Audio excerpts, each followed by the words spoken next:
මෙහෙම දෙයක් කවදාවත් හිතුවේ නැහැ. ඒ දැන් කරන්න දෙයක් නැහැ නේද ප්‍රණීත? මට හරිම දුකයි. කවුද ඒ තුන්වෙනියා? කමක් නැහැ. දෙන්න දෙපැත්තට වෙලා දුක් විඳිනට අඩි මෙහෙම හොඳයි. නේද?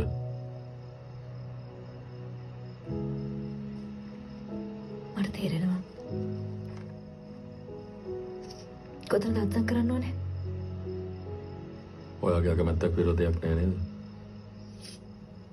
නෑ. විරුද්ධක් නෑ.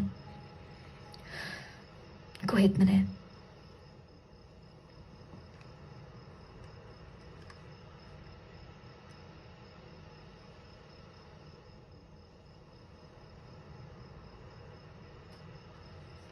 හැම පිටුවමද?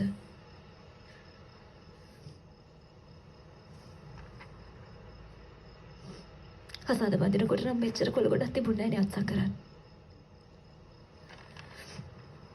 ආයෙත් සැරයක් බඳිනකොට බලන්න ඕනේ.